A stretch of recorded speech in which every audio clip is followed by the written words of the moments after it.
So what's good, TMG fam? It's your boy L, and I'm back with another reaction. How y'all feel? Welcome back to the channel. Salute. Now listen, man, before we get to today's video, bro, got a little bit of a confession to make, man. I am addicted to these cop style videos, bro. I don't know what it is. It might go as far back in the day as the show Cops, man. It gives me that feel with some of these videos. So I'm addicted. There, I said it. It is what it is, bro. I like it. It's everything for me, man. I enjoy watching these videos, and I see y'all do too. So we're gonna keep cranking them out, all right? So today's video comes from Audit to Audit. This is Undercover Cops Didn't Know They Were Being Recorded. Twitch, that shouldn't even matter. You know what I'm saying? That shouldn't even matter. We're gonna check it out. So if you're new to the channel, man, hit the subscribe button. Join the fam down below. Join the spam. Hit that subscribe button. And once you do that, we just need you to do one thing, bro. First of all, moment of silence for the haters. That's enough. Now, run the likes up, baby. Make sure y'all run the likes up. Let's go.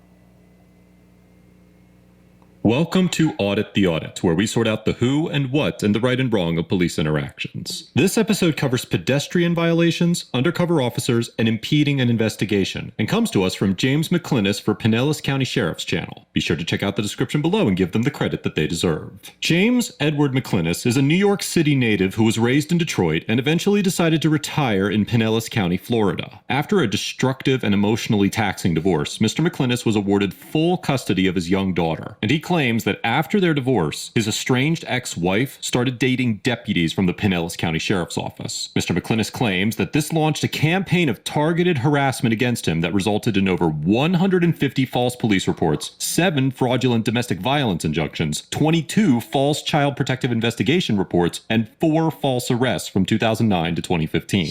During these events, Mr. McClinnis began recording his interactions with the Sheriff's Office, and this eventually led him actively exposing misconduct within the department and advocating for police reform as a whole. When his complaints were consistently ignored by Pinellas County Sheriff Bob Gualtieri, Mr. McClinnis decided to run against him for sheriff in 2016. And although he did not win the election, Mr. McClinnis did manage to garner over 100,000 votes as an independent candidate and has publicly stated that he plans to run again. The interaction featured on today's episode occurred sometime around January 5th, 2020, and features several deputies from the Pinellas County Sheriff's Office who were parked along a residential street as they conducted an investigation at a nearby residence. Mr. McClinnis began filming as he approached the scene from the middle of the street.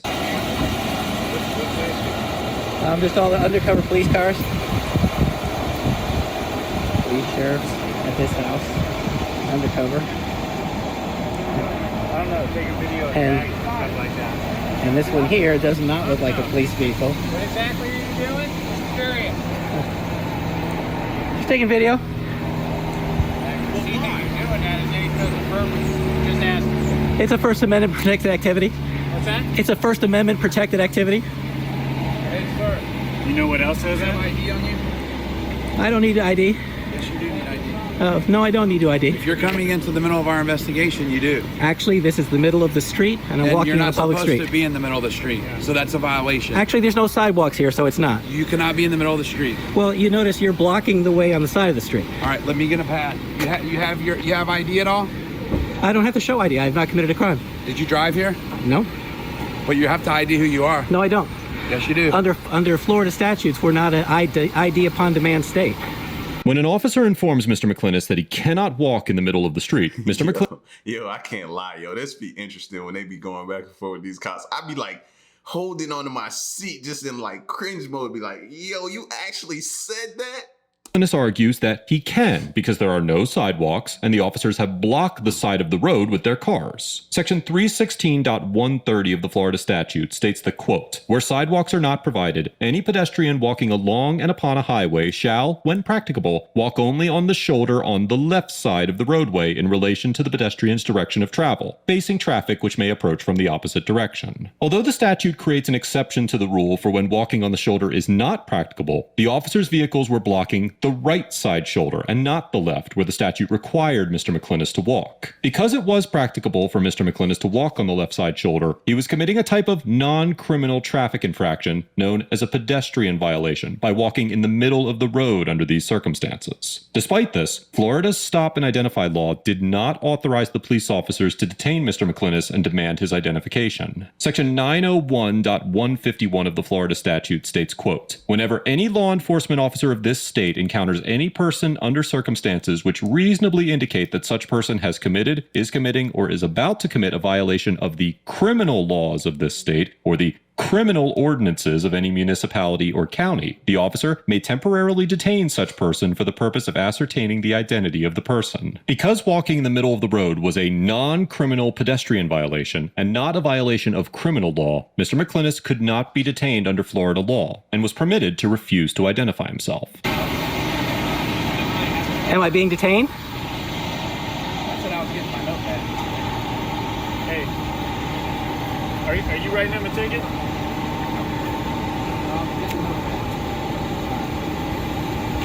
You do understand when there's not a sidewalk, there's a certain direction that you need to ride. You need to walk on the street, right? You can't just walk down the middle. Well, when you have all the cars blocking the side of the road, it makes it kind of difficult. Okay, well, guess what, Perry Mason? Since you're so good on the Well, First Amendment are you a and the police officer? Constitution and all that, I'm asking you to read the identify yourself. statutes. Excuse me? I'm asking you to identify yourself. Are you a police officer? Yes, I am. Can you please give me your name and badge number? No. Are you refusing to identify yourself? What, is there a Florida state statute that says I must? I think it's are you a Pinellas County Sheriff? Yes, I am. Well, isn't it a Pinellas County Sheriff general order that when a citizen asks you to identify yourself as an officer, what if I want to file a complaint against you? How am I supposed to be able to do Then that? you'll get it.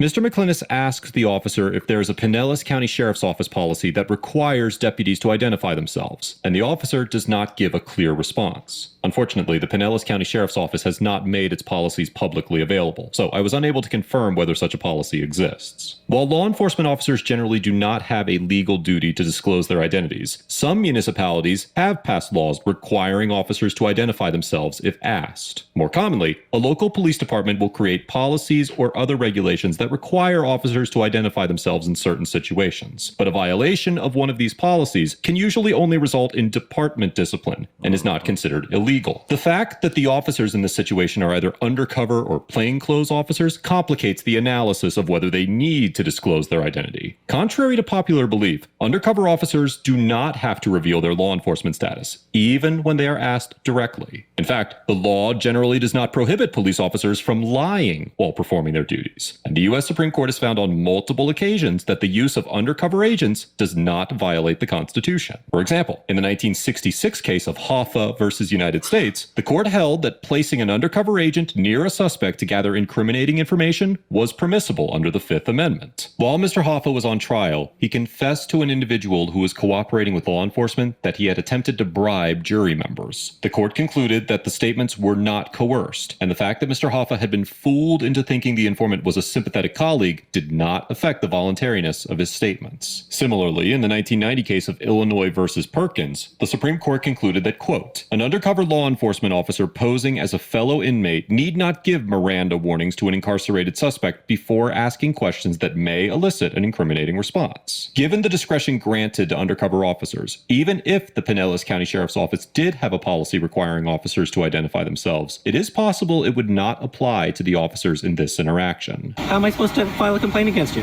Okay. What do you want to file a complaint No. for? Because if you want it, I'll give it to you. I do want it. I've Okay, asked for but it. let me finish my train of thought Go first ahead. before you interrupted me with all your Perry Mason stuff. Do you understand that there is a Florida state statute against walking in the middle of the roadway? Which is what you Do you just understand did. that? When I come out of It's a yes or no What- question. Sir, do you understand the question that's you been have asked of you? you have the Do you understand you the have the question street that's been blocked. asked of you? Sir, the street is You not have the blocked. street blocked. The street Yes. is not blocked. Yes. You walk past actual vehicles that are here. Yes. You just drove by us. How are we blocking you? Exactly. You I are guess blocking that the pretty much answers your pathway on the question, side of doesn't the on the side of the road. This is the intimidation that the Pinellas County Sheriff's try and use if you exercise your First Amendment activity. No, They surround actually- you, accuse you of crimes, refuse to identify not a themselves, crime, it's a intimidate civil yourself. infraction. Why aren't you continuing with your investigation? Why are you out here bothering me? I walk by with my camera, Because you videotape. committed a civil infraction in front of me. You got a problem with that? There was no civil infraction. You're blocking the road. I just explained to you what you did. Walking in the middle of the road is a pedestrian violation. And when you have the side of the road blocked and there are no sidewalks here, it's not a pedestrian violation. But nice try. You're right. You're the expert. You know, I've only spent 20 years doing this job. You're the expert, though, right? After 20 years, you still What think it's exactly necessary? statute is it? Do you know After what 20 statute after it is? 20 years, you think it's actually necessary to come out in the street and bother people who are walking by? Yo, these dudes out here having a back and forth in front of this person's house, whoever, what they're doing there, it seems like they completely like disregarded and focused all their attention now on him. I'm like, yo, like, are y'all supposed to be here serving a warrant? Are y'all doing, what's going on? Because apparently the other dude done probably went out the back door. He gone by now. You can't walk in the middle of the road. And when you have the street blocked, Street's the not side of the road blocked, Street's not blocked. you have the side of the road blocked. The street's not blocked. Yeah. Street's not Shine, blocked. shine your phone that way, because I want to make sure that you see this as well. That this is on video. Yeah, I'll shine the phone. So from here all the way through, past the area that you actually walk through, the street is not blocked.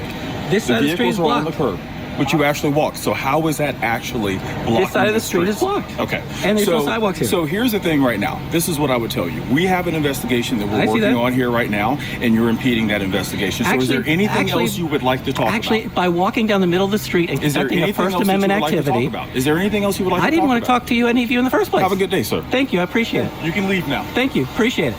One of the officers accuses Mr. McClinnis of impeding their investigation, which is not the name of a criminal offense in the state of Florida. Section 843.02 of the Florida statute states the quote, "Whoever shall resist, obstruct, or oppose any officer in the execution of legal process or in the lawful execution of any legal duty without offering or doing violence to the person of the officer shall be guilty of a misdemeanor of the first degree." Section 843.01 of the Florida statutes also criminalizes resisting, obstructing, or opposing an officer with violence, but we will not discuss it in detail since it does not apply to this situation. While it is not clear exactly what conduct by Mr. McClinnis the officer believed was obstructing him, recording police officers in the performance of their duties is considered First Amendment protected activity that, on its own, does not constitute obstructing an officer. The only other conduct Mr. McClinnis engaged in was speaking with the officers after they spoke to him. In the 1995 case of DG versus State, the Second District Court of Appeal of Florida stated that, quote, "If a police officer is not engaged in executing process on a person, is not legally detaining that person, or has not asked the person for assistance with an ongoing emergency that presents a serious threat of imminent harm to person or property, the person's words alone can rarely, if ever, rise to the level of an obstruction. Thus, obstructive conduct rather than offensive words are normally required to support a conviction under this statute." Similarly, in the 2002 case of DeRuthi versus City of Miami, the United States District Court in the Southern District of Florida determined that a police officer did not have probable cause to arrest an individual for obstructing an officer when he continued to film an encounter after being asked to return to the sidewalk. The court concluded that because the individual began moving in the direction of the sidewalk after being asked, quote, "The fact that he continued to film and did not move as quickly as possible does not make an arrest for resisting, obstruction, or opposing an officer reasonable." Although the Southern District of Florida's decision in this case was overturned by the 11th Circuit Court of Appeals for other reasons, the Court of Appeals did not invalidate the district court's analysis of the obstruction issue.